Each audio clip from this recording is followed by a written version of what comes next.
What's going on, everyone? TM24 here, and we are back with some more Marvel Snap content.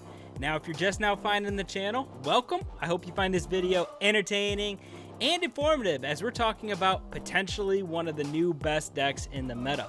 If you're a return viewer, thank you. I hope you enjoy this video as well. Like I said, this deck is going absolutely nuts, so I hope you all have these cards and have the time to give this deck a shot. But we're going to get into this here in a moment. I'll walk through each card, why we put it in the deck, and then we'll walk through probably a couple games here. But I just want to preface this with saying this deck is nuts. I played probably 14, 15 games and lost maybe one or two, so insanely high win rate. Yes, it'll probably come back to earth shortly once people start figuring out how to play against it, but right now, this is the deck you should be playing. So let's talk about it, right? Our one drops, we've got Human Torch and Iron Fist.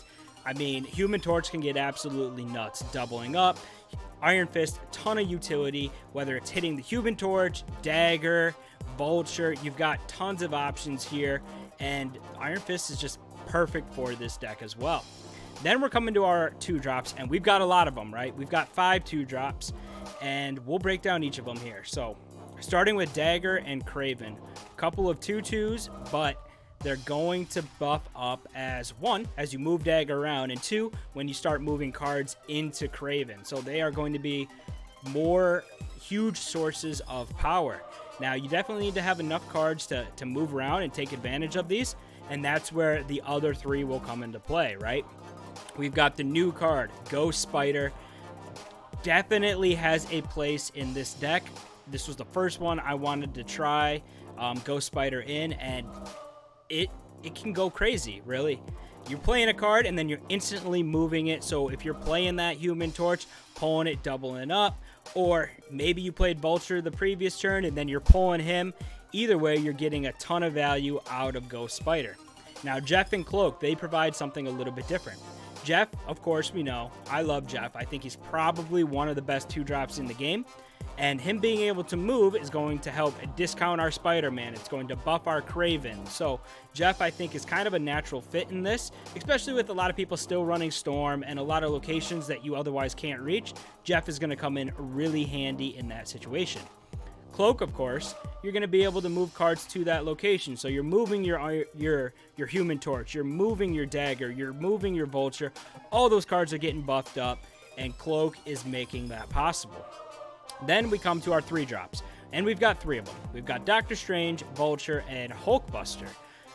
Doctor Strange, of course, we know what he's doing. He's pulling your highest power card to his location.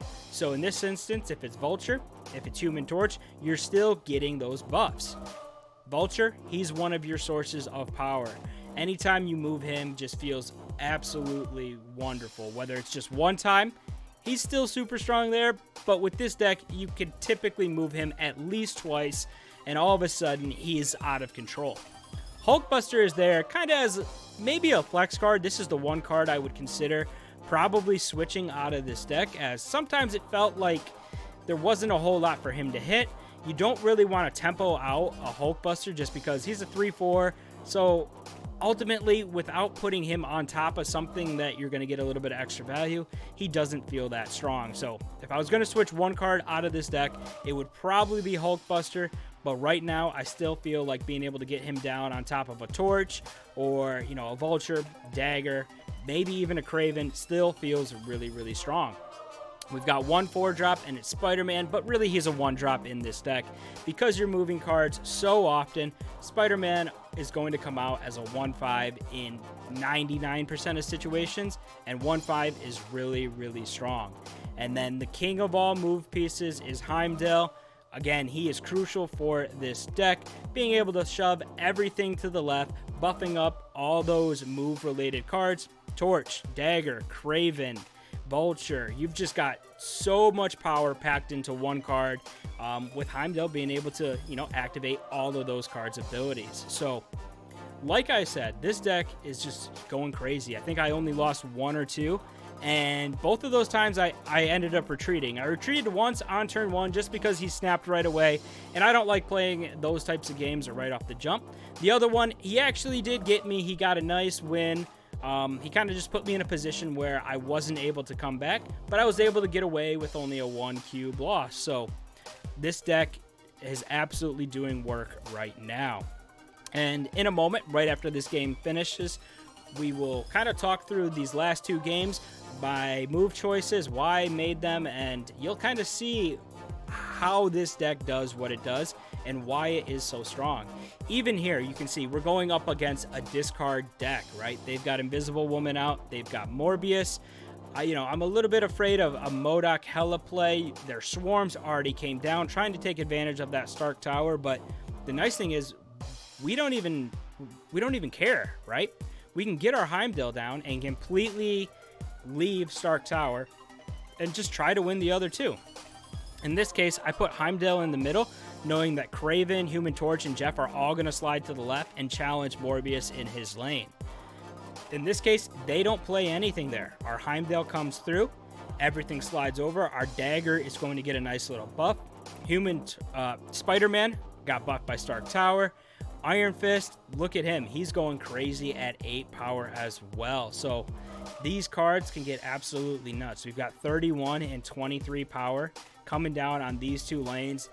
99% of the time, that's going to be more than enough to get you the win. But let's talk through these next 2 games, and I'll explain why I made the choices I did.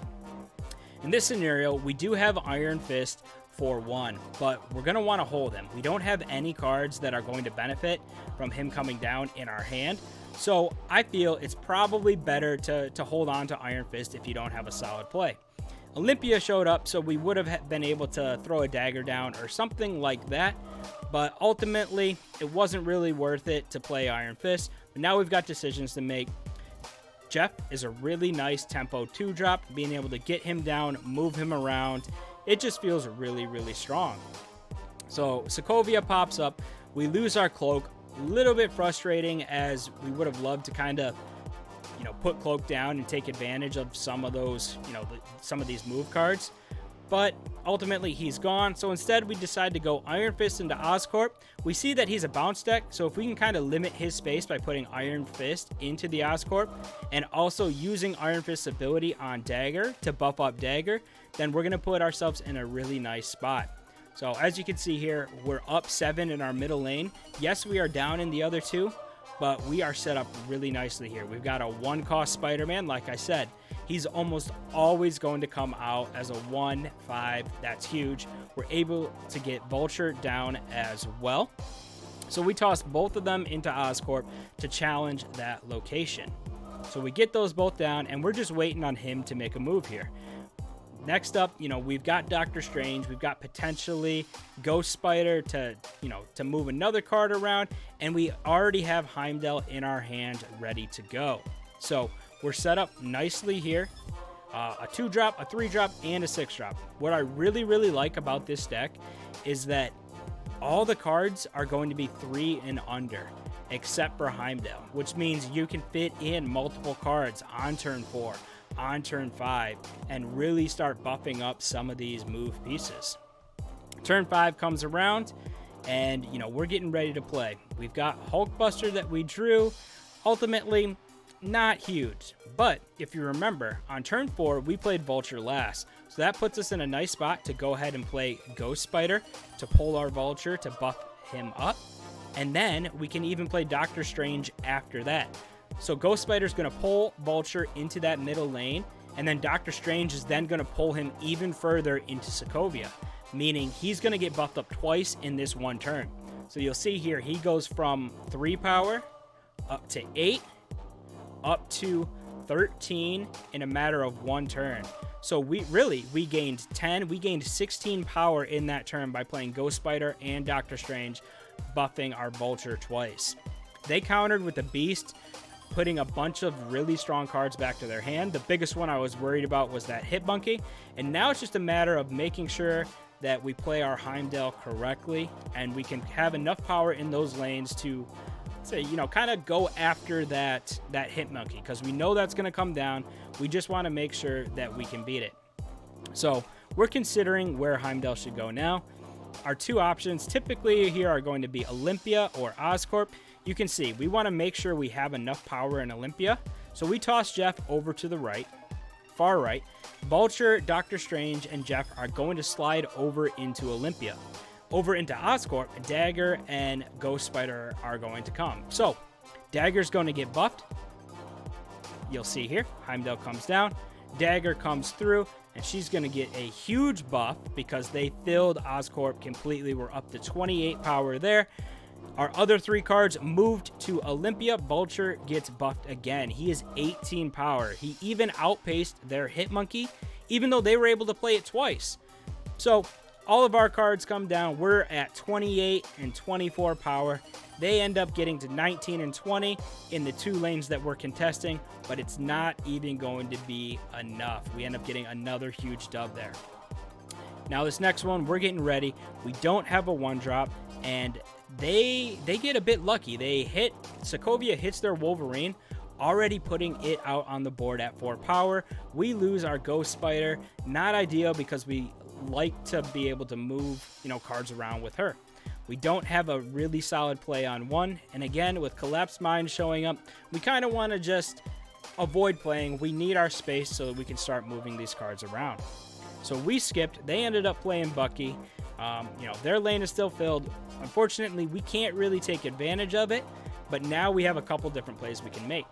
We've got Vulture ready to go. We could tempo out a Hulkbuster, but that never feels really all that solid. Partially why I'm considering, taking Hulkbuster out of this deck. We decide to go with just Vulture. So we get him down, and we're starting to plan our turn 4. We can go with Cloak and Dagger, or potentially just maybe a Doctor Strange, maybe a Hulkbuster just onto Vulture. One of those situations where he does feel really good. We pick up Kraven though. So again, now we have decisions to make. We decide to go with Kraven and Dagger. We're going to get them both down because we know that we can go Cloak next turn. They counter with a Deadpool and Carnage, eating up that lane. Really, really strong play from them. Wolverine does hit that same lane, and they're up to 20 power in Sokovia, while we have 2, 3, and 2. Really, we don't look like we've got much of a shot in this game, but you will see the power that this deck has over these last 2 turns.